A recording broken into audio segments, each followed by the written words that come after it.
Jalebi by. Verma जी के यहाँ एक काम वाली आई। उसका नाम था जलेबी बाई, क्योंकि उसके कोई भी काम सीधे नहीं होते थे। बात हो या काम, हर चीज घुमा के ही करती थी। अरे साहब, वो जो स्कूल में बच्चों की होती है ना, वो मुझे चाहिए। स्कूल में बच्चों को क्या क्लासेस क्लासेस क्यों चाहिए तुमको? अरे नहीं साहब, वो होती है ना गर्मी की। गर्मी की छुट्टी? हाँ हाँ, छुट्टी चाहिए 2 दिन की। अरे तो इतना घुमा कर क्यों बोल रही हो? सीधे सीधे बोलो ना। वैसे क्यों चाहिए तुमको छुट्टी? अरे मेरे भाई के जो पापा है ना, उनकी जो पत्नी है ना, उनके भाई के पापा की पत्नी को बुखार आ रहा है। ओहो, ऐसी पहेली मत बुझाओ कि मुझे बुखार आ जाए। अरे सीधे सीधे बोलो ना जलेबी बाई। अरे देखो, मेरे भाई के पापा, मेरे पापा, उनकी पत्नी यानी मेरी माँ के भाई यानी मेरे मामा के पापा यानी मेरे नाना, और मेरे नाना की पत्नी यानी मेरी नानी को ना बुखार आ रहा है साहेब। अरे जलेबी भाई, तुम 2 नहीं 10 दिन की छुट्टी ले लो। बस अगली बार से ना ऐसी छुट्टी मांगना हो तो अनुराधा से मांगना, मुझसे नहीं। ठीक है। एक और बात साहेब। एक और बात सुनी तो मुझे पागल खाने जाना पड़ेगा। अरे पागल खाने क्यों जाओगे आप? अरे चावल ही खा लो। अरे जलेबी भाई, दिमाग का ढोकला मत बनाओ, जाओ यहाँ से प्लीज।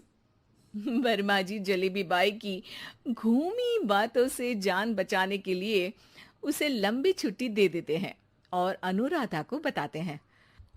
अरे आज तो उसने मेरे दिमाग के तार ही उलझा दिए। कितना घुमा घुमा के बात करती है जलेबी बाई।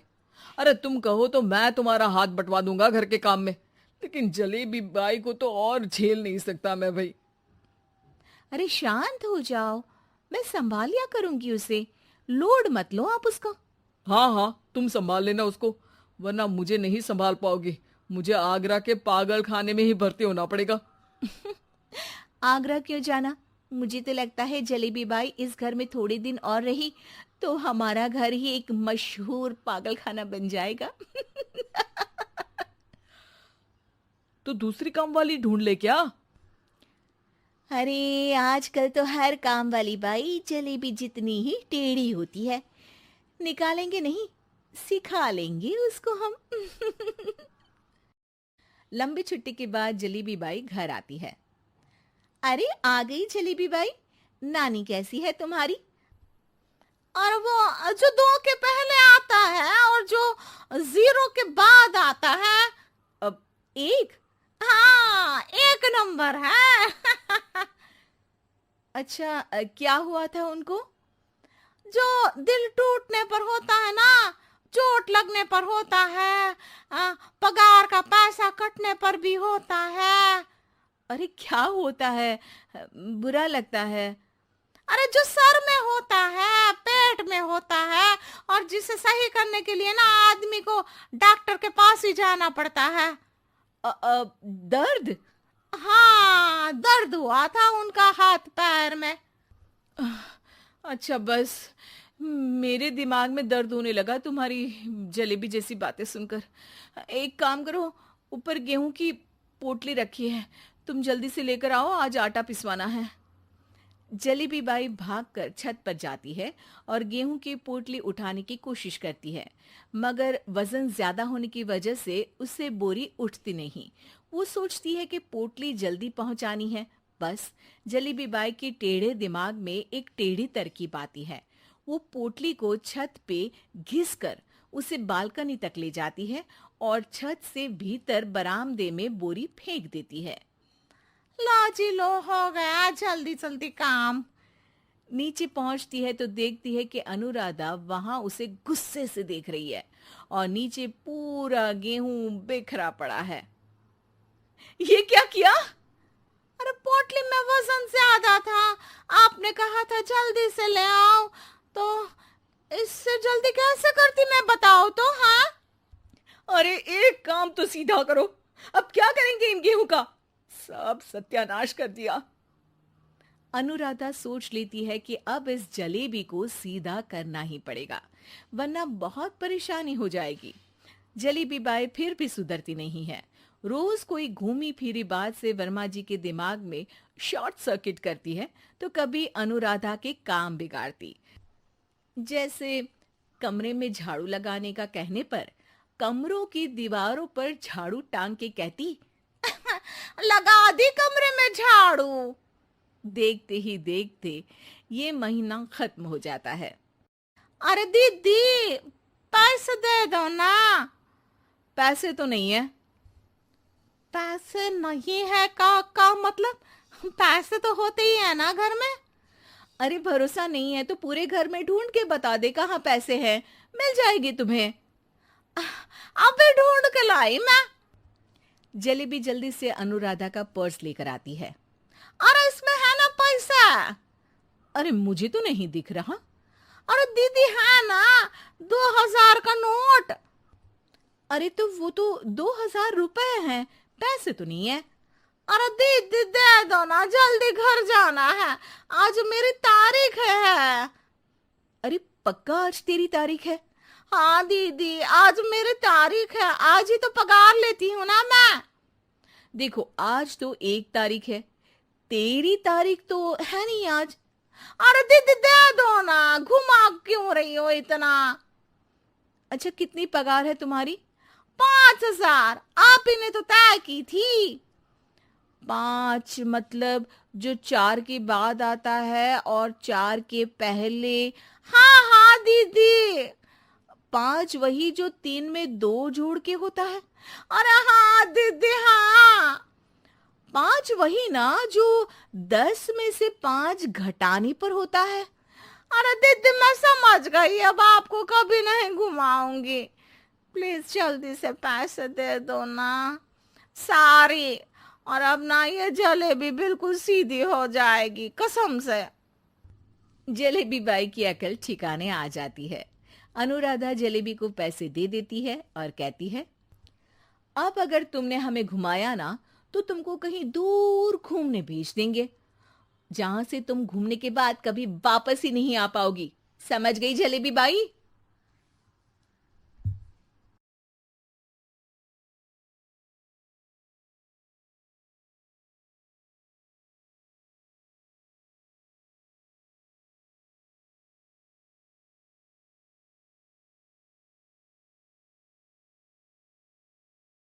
बंजारन बहू।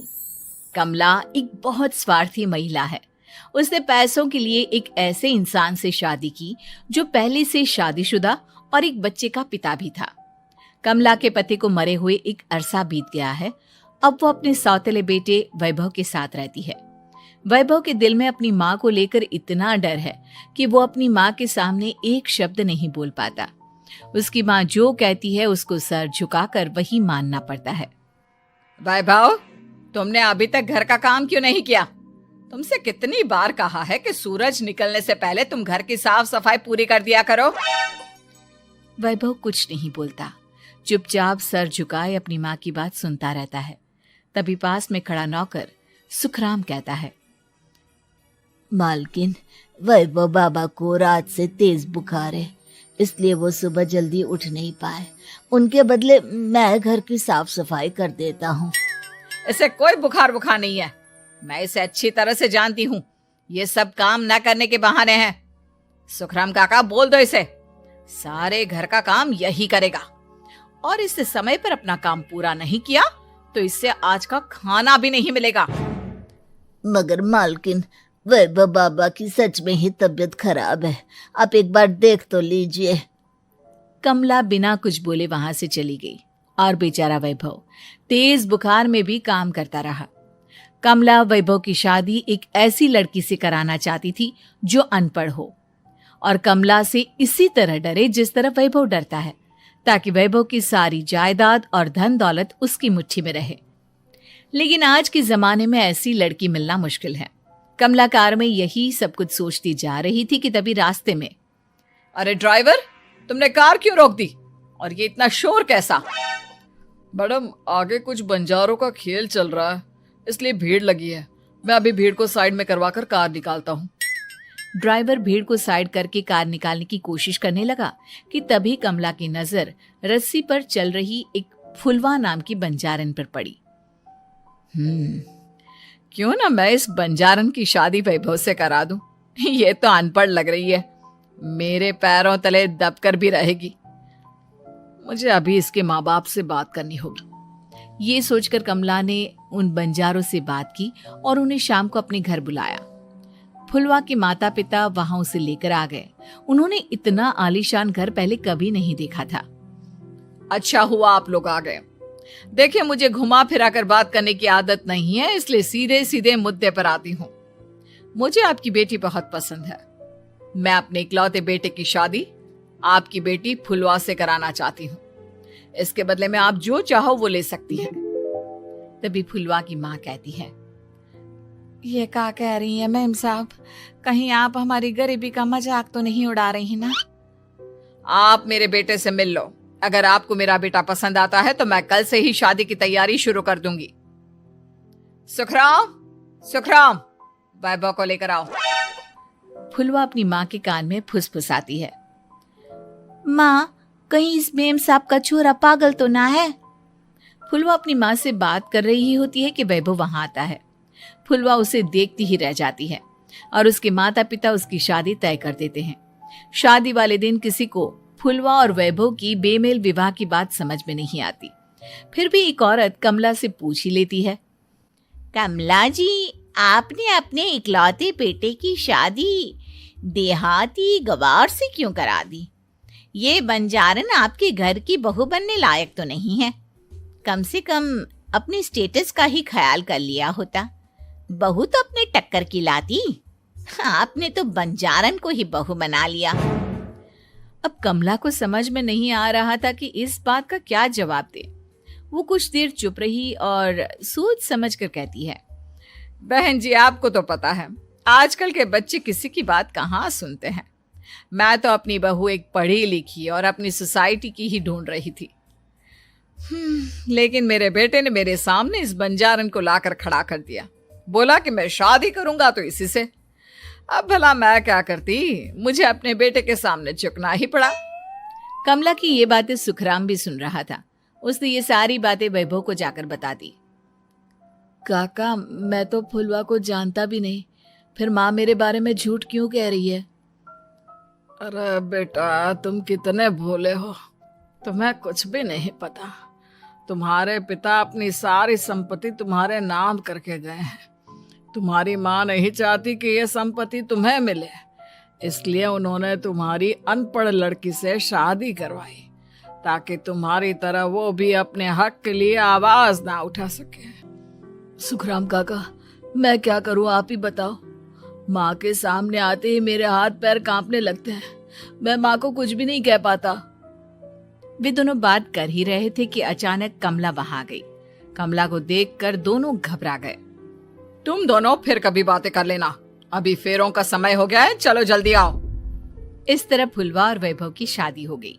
अगले दिन कमला ने फुलवा को बुलाया और उसे नसीहत देने लगी। देख बंजारन, तुझे मैंने अपनी बहू बना तो लिया है, लेकिन तुझे इस घर में आंख कान मुंह बंद करके रहना होगा। घर का काम कर और अपने पति से मतलब रख, समझी? कमला का ऐसा रवैया फुलवा को बिल्कुल समझ में नहीं आया। उसने वैभव से इस बारे में बात की। सुनिए ना, माँ जी ने जिस तरह मुझसे बात की मुझे अच्छा नहीं लगा। शादी से पहले तो वो मुझसे बहुत अच्छे से बात कर रही थी, लेकिन शादी के बाद उन्हें क्या हो गया? तुम ज्यादा मत सोचो, जैसा माँ कहती है वैसा ही करो। ये कहकर वैभव वहां से चला गया। अगले दिन वैभव को घर के नौकरों की तरह काम करता देख फुलवा को बहुत हैरानी हुई। फुलवा ने इस बारे में सुखराम काका से बात की तो सुखराम काका ने फुलवा को सारी बात बता दी। अब फुलवा को समझ में आ गया कि उसकी सास ने एक बंजारन को बहू क्यों बनाया। एक दिन वैभव घर का काम कर रहा था, तभी उससे कांच की प्लेट टूट गई। किसने गिराई ये कांच की प्लेट? वैभव को वहां खड़ा देख कमला ने छड़ी से उसे मारना शुरू कर दिया। उसके पैर में कांच चुभ गया और खून बहने लगा। लेकिन फिर भी कमला उसे मारे जा रही थी। ये देखकर फुलवा ने कमला के हाथ से छड़ी छीन ली और तोड़कर फेंक दी। बंजारन, तेरी इतनी हिम्मत, तूने मेरे हाथ से छड़ी छीनी? कमला फुलवा को थप्पड़ मारने ही वाली थी कि फुलवा उसका हाथ पकड़ लेती है। ओ सस माँ, मैंने मॉम की गुड़िया ना समझ लियो। बंजारन हो बंजारन, ईंट का जवाब पत्थर से देना जानती हूँ। आज के बाद मेरे या वैभव जी के ऊपर हाथ उठाने की सोचियो भी ना, समझी ससु माँ? ये कहकर फुलवा वैभव को लेकर वहां से चली गई। उसने वैभव के पैर पर पट्टी बांधी, उसके आंसू पोंछे। वैभव ने पहली बार किसी के दिल में अपने लिए इतना प्यार महसूस किया। अब फुलवा वैभव का हर काम में हाथ बटाती, उसका बहुत ख्याल रखती। इस तरह दोनों बहुत ज्यादा नजदीक आ गए। वहीं दूसरी ओर कमला सारी जायदाद अपने नाम करने की साजिश करने लगी। और एक दिन, वैभव, वैभव, जल्दी बाहर आओ। कमला की आवाज सुनकर वैभव और फुलवा अपने कमरे से बाहर आ गए। जी माँ, आपने बुलाया? ये ले, इन कागजों पर साइन कर दे। वैभव कागजों पर साइन करने ही वाला था कि फुलवा वैभव के हाथ से पेन छीनकर कहती है, ना वैभव जी, आप इस पर हस्ताक्षर नहीं करेंगे। आओ बंजारन, मैं तुझसे बात नहीं कर रही। ये बात मेरे और मेरे बेटे के बीच की है। चुपचाप पेन दे दे, नहीं तो तेरी खाल उधेड़ लूंगी। सस माँ, बंजारन की खाल इतनी भी ढीली ना होवे कि कोई भी उधेड़ लेवे। जो यकीन ना आता हो तो देख ले उतार के। और हाँ, बंजारन जरूर हूँ, पर अनपढ़ ना हूँ। मैंने भी पता है कि किसी भी कागज पर साइन करने से पहले उसे अच्छी तरह पढ़ लेवे हैं। पेन देती है या नहीं? ये कहकर कमला फुलवा को मारने आई तो फुलवा ने कमला को धक्का दे दिया और वो नीचे गिर गई। कमला डरकर वहां से भाग गई। अब फुलवा ने वो कागज उठाए और वैभव के साथ सीधा वकील के पास चली गई।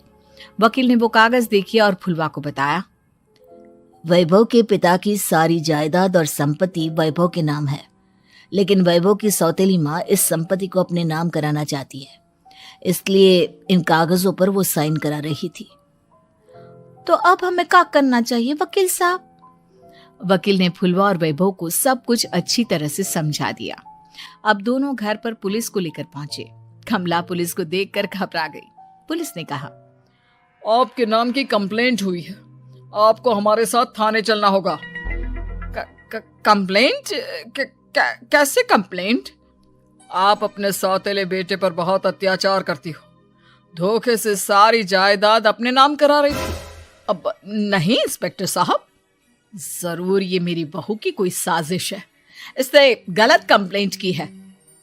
मैडम, शिकायत आपकी बहू ने नहीं बल्कि आपके बेटे वैभव ने की है। कमला वैभव का नाम सुनकर दंग रह गई। जिस बेटे ने कभी उसके सामने सर नहीं उठाया था, आज वही बेटा उसके सामने पुलिस को ले आया है। वैभव, तुम्हारी इतनी हिम्मत कि तुम पुलिस को ले आए? हाँ माँ, मैं लाया हूँ पुलिस को, और मेरे अंदर इतनी हिम्मत कभी ना आती अगर फुलवा मेरा साथ ना देती। आपने बंजारन बहू को लाकर अपने ही पैर पर कुल्हाड़ी मारी है माँ। मैडम, अब की बात खत्म हो गई हो तो चलो हमारे साथ। वैभव, मुझे माफ कर दो, मुझे थाने मत भेजो। आज के बाद मैं तुम्हें कभी नहीं मारूंगी, तुम्हें कभी परेशान नहीं करूंगी, मुझे माफ कर दो। वैभव अपनी कंप्लेंट वापस ले लेता है और पुलिस वहां से चली जाती है। वैभव अपनी सौतेली माँ से कहता है, मैंने पुलिस को वापस तो भेज दिया है, लेकिन मैं आपको माफ नहीं कर सकता। आपने बचपन से आज तक कभी मेरे सर पर हाथ नहीं रखा, हमेशा मुझे मारती रही, नौकरों की तरह बर्ताव करती रही। आप इस घर में नहीं रह सकती, चली जाइए यहां से।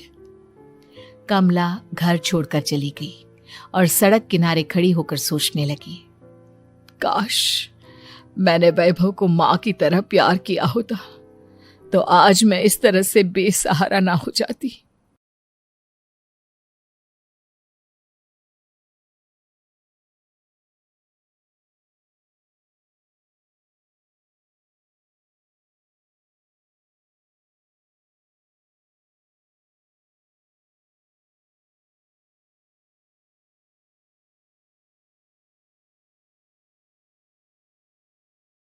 लॉकडाउन से पहले गीता के घर का नजारा कुछ ऐसा था कि रोहन ऑफिस जाता था और शिविन स्कूल। जिनके घर से जाने के बाद गीता काम खत्म करके बाकी समय आराम करती थी। लेकिन लॉकडाउन के बाद ऑफिस और स्कूल घर में ही खुल गए और इससे गीता का हाल वो तो आपको देखने में ही मजा आएगा। शिविन, ओ शिविन, महाराज उठने के लिए क्या 21 तोपों की सलामी लेंगे? अरे बिस्तर से बाहर निकल, ऑनलाइन क्लास स्टार्ट होने वाली है। अरे तुम भी हद करती हो, स्पीकर की तरह चिल्लाने की क्या जरूरत है? दिख नहीं रहा मेरी कॉन्फ्रेंस चल रही है। अब कैमरा और स्पीकर ऑन कर रहा हूं, मुझे कोई शोर नहीं चाहिए। इस पर जैसे ही रोहन लैपटॉप का कैमरा और स्पीकर ऑन करता है तभी कुकर की सीटी बजती है। करा लो अब इसे चुप। लॉकडाउन नहीं हुआ, मेरी मौत का फरमान जारी हो गया। दोनों बाप बेटे ने नाक में दम किया हुआ है। ऐसा बोलकर गीता वहां से शिविन के कमरे में पहुंच जाती है, जहां शिविन अभी भी सो रहा होता है।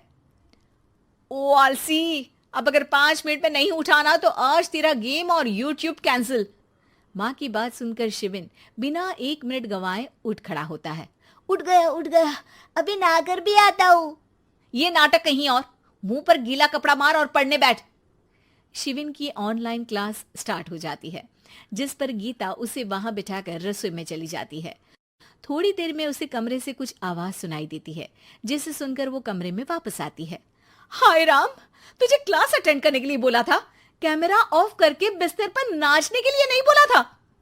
मम्मी मुझे कुछ समझ नहीं आ रहा, आप बाद में पढ़ा देना ना, वैसे भी अटेंडेंस तो लगी गई है। हाँ बेटा, जरूर बन जा, तू अभी से हम सबका बाप बन जा। अरे नहीं मतलब कहां से लाते हो इतना दिमाग, और पढ़ाई करते हुए ये चला कहां जाता है?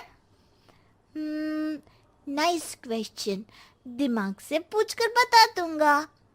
शिविन की बातों से परेशान होकर गीता उसे मारने के लिए जैसे ही आगे बढ़ती है तभी वो कमरे से बाहर भाग जाता है।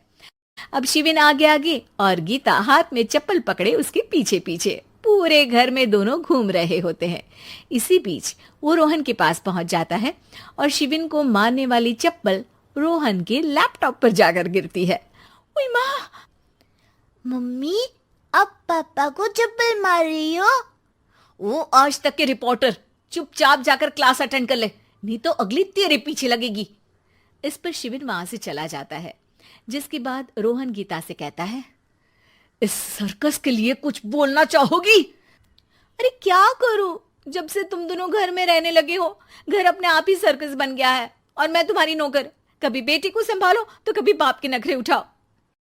इन्हीं सब उथल पुथल में दिन बीतते रहते हैं, जिसमें हर रोज घर के अंदर कुछ नया सियप्पा खड़ा मिलता है, जो ज्यादातर शिविन और रोहन के ऑनलाइन स्कूल और ऑफिस से रिलेटेड ही होता है। एक सुबह, शिविन चल उठ, आज की क्लास जल्दी है। कैमरा ऑफ करके आप अटेंड कर लो। अरे ऐसे छित्तर पड़ेंगे, दादी नानी सब एक साथ याद आ जाएंगी। गीता की लाख मशक्कतों के बाद क्लास तो खत्म हो जाती है, लेकिन उसके बाद शिविन फोन इस्तेमाल करते हुए इंस्टाग्राम रील बनाने लगता है। रसोड़े में कौन था? तुम थी, मैं थी, कौन था? कौन था? हाँ, मैं गरीब हूँ। अरे ओ गरीब के बेटे, आजा, मैं बनाती हूँ तुझे गरीब। मैं बताती हूँ रसोड़े में कौन था। पढ़ाई करने बोलो तो इनकी माँ मर जाती है, और ये पागलपंतियां जितनी मर्जी करा लो। गीता शिविन को डांट रही होती है, तभी रोहन बीच में बोल पड़ता है। अरे बच्चा ही तो है, इतना गुस्सा क्यों कर रही हो? बेटे का साथ देने की इसी एक कोशिश में अब शिविन के साथ साथ रोहन भी गीता के गुस्से की सूली पर चढ़ जाता है। अगर बेटे पर इतना ही प्यार आ रहा है तो इसे क्लास अटेंड क्यों नहीं कराते, इसका होमवर्क क्यों नहीं कराते? उस समय तो बहुत जल्दी मीटिंग आ जाती है, वो काम मैं करूं और यहाँ इस बेफिजुली की चीज में तरफदारी करके बन जाओ महान। हे भगवान, कोई तो इनके ऑफिस और स्कूल खुलवाओ, मैं इन्हें और घर में नहीं सह सकती। अरे कुछ और मांग लेती, क्योंकि तुम्हारी ये विश इस साल तो पूरी होने से रही, कोरोना। हाय नास बेटे ने जिंदगी ही बर्बाद कर दी। खाए कोई पचाए कोई, कल मुझे चुन चुन कर सबको मेरी बद्दुआ लगेगी। उन्होंने दुनिया का और इन बाप बेटे दोनों ने मेरा जीना मुश्किल कर दिया। गीता वहां से चली जाती है, जिसके बाद रोहन शिविन से कहता है, अरे तुम्हारी मम्मी इतनी भड़की हुई क्यों है? आपकी वजह से पूरा समय घर में रहते हो और उस पर कोई काम कराने की जगह बस ऑर्डर देते रहते हो। अच्छा बेटे, सारा इल्जाम मुझ पर? पूरा दिन तो वो तुम पर ही चिल्लाती है। हाँ, मतलब दोनों का 50-50 है, कुछ करना पड़ेगा। वो कहते ना, make the best out of worst. I have an idea.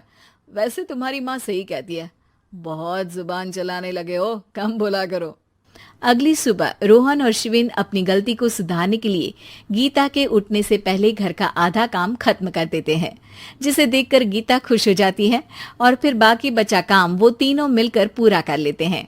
जिसके बाद अब वो सब मिल बांट कर हर काम में एक दूसरे की मदद करते हुए लॉकडाउन का मजा लेने लगते हैं।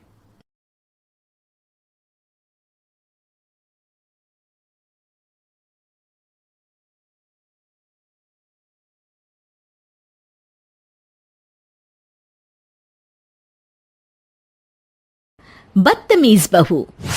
सभ्यता से भरपूर शास्त्री परिवार की इकलौती बेटी मोहिनी को बचपन में ही पढ़ाई के लिए विदेश भेज देते हैं, जहां से वो सालों बाद ग्रेजुएशन पूरी करके इंडिया वापस आती है, जो अब संस्कार, सभ्यता, संस्कृति जैसी चीजों से कोसों दूर होती है। एक सुबह मोहिनी शॉर्ट ड्रेस पहने, कानों में हेडफोन लगाए जोर जोर से इंग्लिश गाने गाती हुई घर में घूम रही होती है। सुबह सुबह भगवान का नाम लेते हैं, राक्षसों की तरह चिल्लाते नहीं। पॉप्स, आपको अच्छे गाने की बिल्कुल समझ नहीं है, सो ठीक है, चिल पिल। अरे मोहिनी, पापा से ऐसे बात करते हैं क्या? सारी तमीज भूल गई हो। ओह मॉम प्लीज, इतनी बड़ी भी कोई बात नहीं हुई, सो डोंट ओवर रिएक्ट। ऐसे ही दिन बीतते हैं, जिसमें मोहिनी के तौर तरीके, रहने और बात करने का ढंग उसकी मम्मी पापा को परेशान करने लगता है। भला कोई मानेगा कि ये मेरी बेटी है? रीति रिवाज और संस्कारों से तो इसका दूर दूर तक कोई नाता नहीं, और अब तो लगता भी नहीं कि कभी होगा। अरे ऐसे कैसे नहीं होगा? लड़कियां सारे नखरे अपने माँ बाप को ही दिखाती है। ससुराल जाकर उन्हें सब कुछ करना भी पड़ता है और मानना भी। पत्नी की बात शास्त्री जी समझ जाते हैं और कुछ ही दिनों में अपने से भी ज्यादा धार्मिक परिवार में निखिल के साथ मोहिनी का रिश्ता पक्का कर देते हैं। रिश्ता तो पक्का कर दिया, पर यहाँ मोहिनी को कैसे मनाएंगे? शादी ब्याह के मामले में आटे में नमक जितना झूठ तो चलता है जी।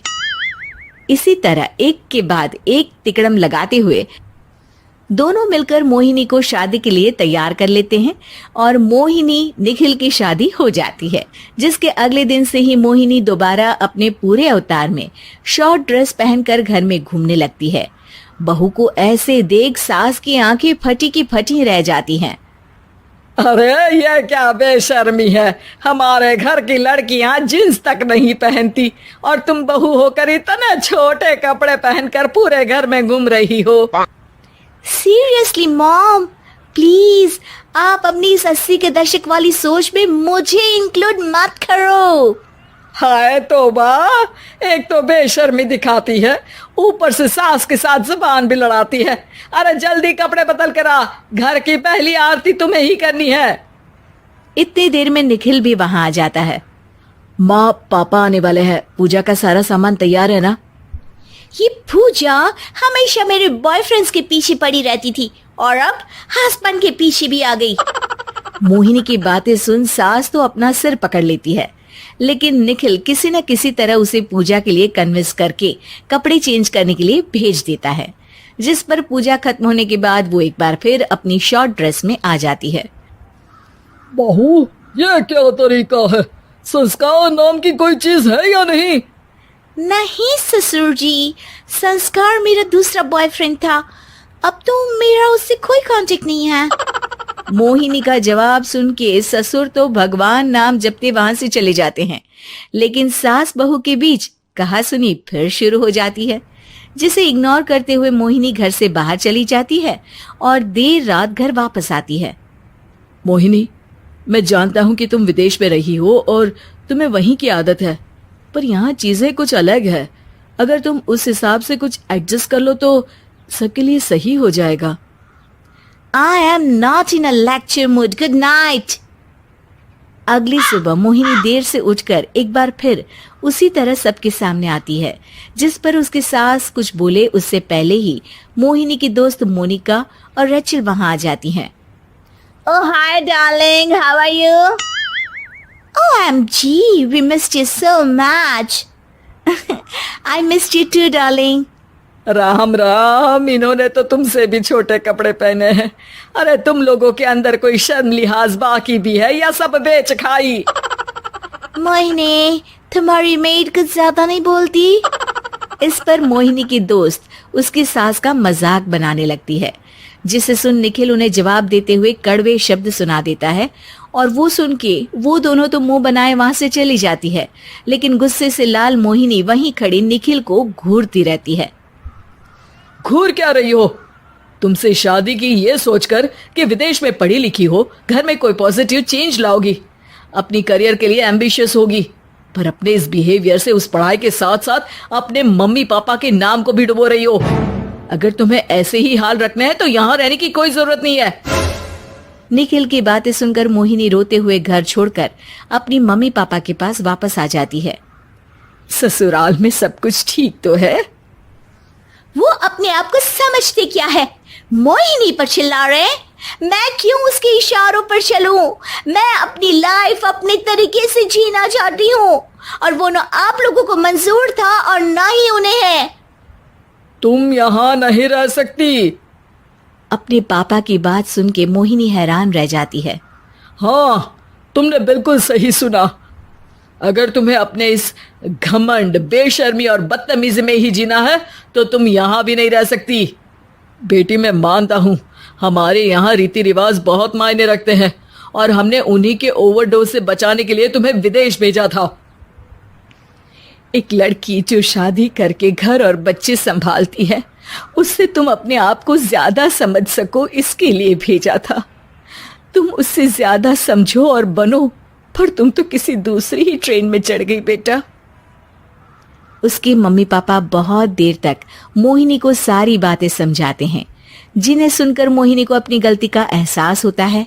वो जॉब ज्वाइन कर लेती है और ससुराल वापस आकर उन्हें मॉडर्न बनाती है और खुद भी कुछ रिवाज सीखते हुए खुशी से रहने लगती है।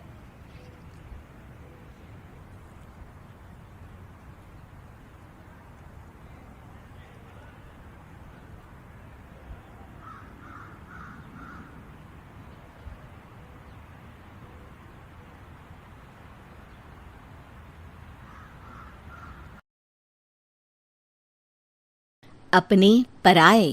घर की लड़ाइयाँ कितनी भी हो, लेकिन ये भी सच है कि किसी पर कोई आपत्ति हो तो अपना ही परिवार साथ देता है। भैया, मेरे पीछे पुलिस लगी है, प्लीज मुझे बचा लो। रवि और राज दो भाई, लेकिन दोनों में कभी नहीं पटी। अरे क्या हुआ छोटे, क्या कर दिया तूने? अरे कुछ नहीं भैया, मेरा दोस्त है ना राजू, वो मुझे लेकर बैंक गया था। मुझे नहीं पता भैया कि वो वहाँ बैंक लूटने जा रहा है। मैं उसके साथ बैंक में घुसते ही सीसीटीवी कैमरे में दिख गया हूँ। अब पुलिस मुझे ढूंढ रही है भैया, मुझे बचा लो। राज कुछ सोचता है, फिर कहता है, ओके, तुम यहीं रुको, मेरा एक दोस्त पुलिस में है, मैं बात करता हूँ। तभी वहां रवि की बीवी राज की बीवी के साथ आ जाती है। तुम लोगों के घर जब तक पुलिस का आना जाना है, बच्चों को यहीं छोड़ दो, उन पर असर ठीक नहीं पड़ेगा। तभी वहां पुलिस आ जाती है। चलो चलो, कौन है रवि, थाने चलो। मैंने कुछ नहीं किया, मुझे कुछ नहीं पता। अरे वो तो पुलिस स्टेशन चलकर ही पता चलेगा कि कुछ पता है कि नहीं, चलो। कहानी का फ्लैशबैक। भैया, मुझे मेरे मकान में हक चाहिए ही चाहिए। अरे लेकिन छोटे, अभी मेरे बच्चों पर काफी खर्चा है, तेरी भाभी की भी तबीयत ठीक नहीं रहती, बजट बिल्कुल नहीं है कि मैं अलग होकर रहूं। देख लो भैया, 1 महीना है तुम्हारे पास, जल्दी से घर खाली कर दो। अरे कैसी बात कर रहे हैं भैया, मेरे शरीर में अभी इतनी हिम्मत भी नहीं कि घर को खाली करे। तो क्यों अपना पोषण बेचा भाभी? अरे तुम तो जानती हो, पिताजी की बीमारी के कारण उन्हें हमारी जरूरत थी, कैसे आते पैसे। ससुर जी तो बूढ़े थे भाभी, उनकी बीमारी में भी पैसे लगाना कौन सा अकल का काम था।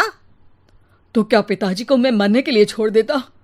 अरे रवि, तू तो समझ, पापा को हमारी जरूरत थी, उन्होंने हमारे लिए हर वो काम किया जिससे हमें खुशी मिले।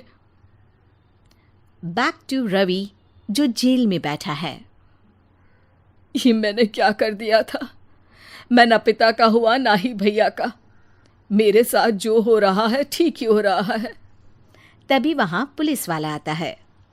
रवि, तुमसे कोई मिलने आया है। भाभी, आप यहाँ क्यों आई? पुलिस स्टेशन है ये भाभी। भैया, आपकी जगह मेरा भाई होता तो क्या मैं नहीं आती? अच्छा, ये खाना ले लीजिए, खा लीजिएगा। आपके भैया लगे हैं वकीलों और पुलिस वालों से बात करने में। डरने की कोई बात नहीं, जब आपने गुनाह किया ही नहीं तो सजा भी नहीं मिलेगी। रवि भाभी को देखकर रोने लगता है। घर में साक्षी चुपचाप बैठी होती है कि तभी सोनम कहती है, अरे साक्षी, क्या हुआ? परेशान क्यों हो रही हो? भाभी, अभी अभी पुलिस स्टेशन से खबर आई है, इन्हें बड़े जेल में शिफ्ट किया जा रहा है। मैं क्या करूंगी भाभी? रो मत, हम अच्छे से अच्छा वकील करेंगे। लेकिन उसमें तो बड़े पैसे लगेंगे दीदी, हम इतना पैसा कहाँ से लाएंगे? अरे क्यों, ये मकान है ना, और मेरे कुछ गहने भी हैं।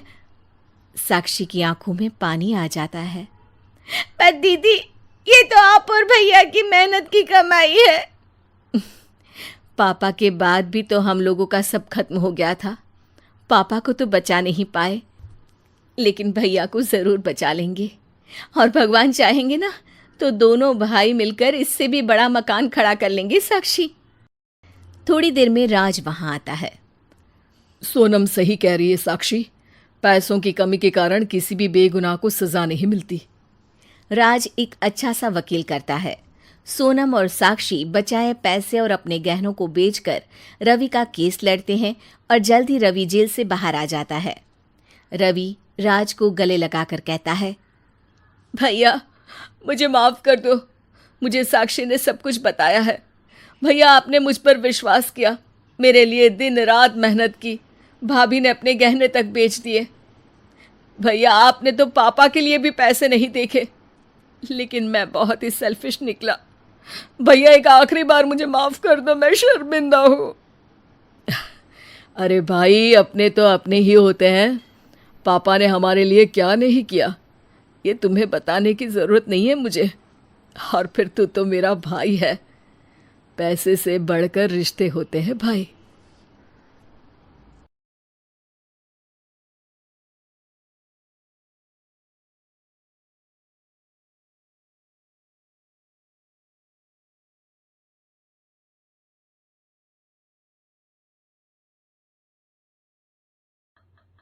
सिद्धि की शादी के बाद वो ससुराल चली जाती है। पीछे रह जाती है भाभी रानी। सिद्धि के ससुराल जाते ही भाभी कहती है, अरे वाह जी वाह, सारे कपड़े मेरे। हाय रे पैंट, अरे वाह वाह, मजा आ जाएगा। अरे ये सिद्धि की अलमारी के सामने खड़े होकर क्या बड़बड़ा रही है? जा जाकर देख मेहमानों को विदाई की मिठाई मिली कि नहीं। अब हाँ माँ जी, क्यों नहीं, लेकिन पहले कपड़े तो बदल लूं। अब रानी आ जाती है सिद्धि के उन कपड़ों में जो वो ससुराल जाने से पहले घर छोड़ जाती है। अरे रानी, कुछ दिन रुक जाती। अरे ये तो सिद्धि बिटिया को मैंने ही दिया था, बड़ा ही फबता था उस पर, तुझ पर तो कुछ खास नहीं लग रहा। अब वो ना मेरे सारे कपड़े गीले थे तो सोचा पहन लूं। वैसे भी सिद्धि को कौन सा भी पुराने आउटडेटेड कपड़ों को पहनना है। वैसे भी ये सूट तो मैंने तभी पहना था, वैसे खास है भी नहीं ये। हाँ ठीक है, लेकिन ना मेरी सिद्धि पर तो जमता था। सारे मेहमान चले जाते हैं और सिद्धि ससुराल से मायके पहली बार आती है। अपना घर, अपना कमरा, अपनी अलमारी। ये बोलकर जैसे ही सिद्धि अलमारी खोलती है तो सामने उसके कपड़ों की जगह कुछ और ही रखा होता है। माँ, ओ माँ, जरा कमरे में तो आना। सास और रानी वहां पहुंच जाते हैं। रानी ने पहनी होती है सिद्धि की जींस और टी शर्ट। अरे भाभी, ये क्या? ये तो मेरी बड़ी ही महंगी टी शर्ट है, इसे आपने घर में क्यों पहनी है? अरे बहुत मिलती है दीदी ये चौक की मार्केट में, 150 में। ओ भाभी प्लीज, ये एरोपोस्टल है, 2000 की एक टी शर्ट। ओह, 2000 में तो दीदी 4 साड़ी आ जाए।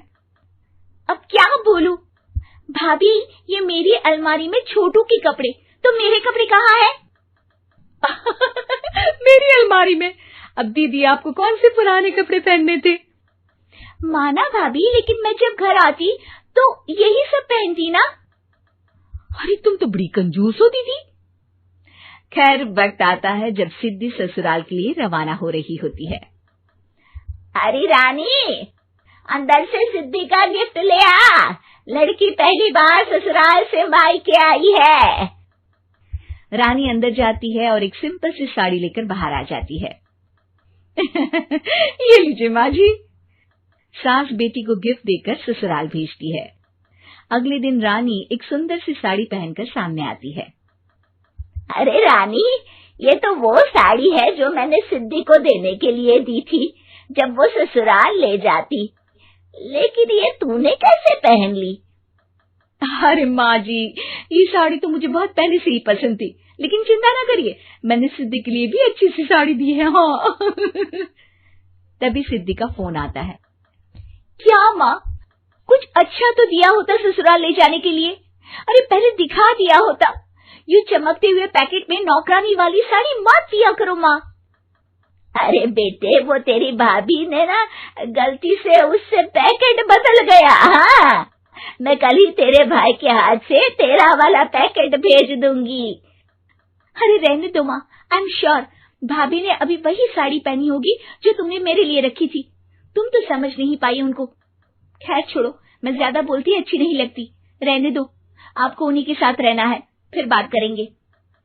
सास को रानी पर गुस्सा आ जाता है। वो उसके कमरे में जाती है जहाँ वो शादी का एल्बम देख रही होती है।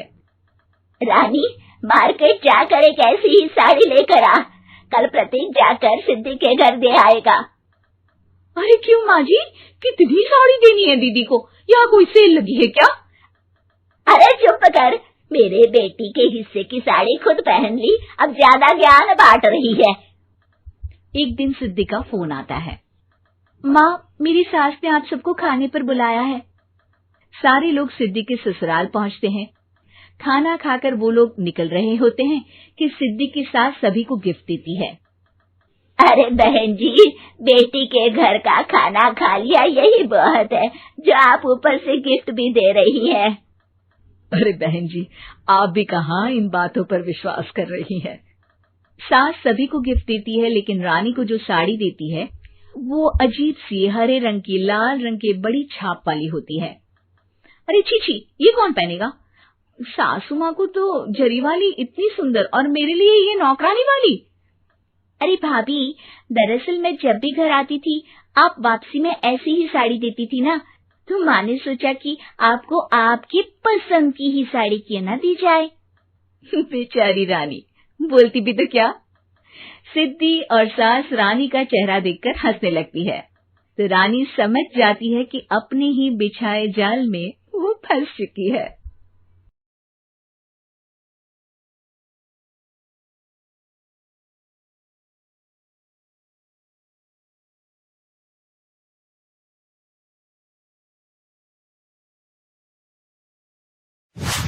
एक शाम प्राची टीवी पर सीरियल देख रही होती है, तभी उसकी सास वहां आती है। अरे सीरियल में तो ऐसे मग्न है जैसे आज रात का खाना पड़ोसी आकर बनाएंगे।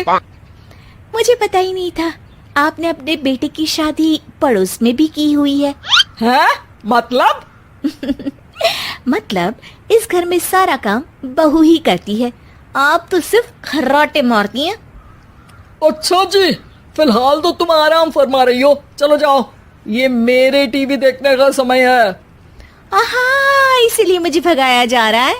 सॉरी, अब तो बिल्कुल नहीं जाऊंगी।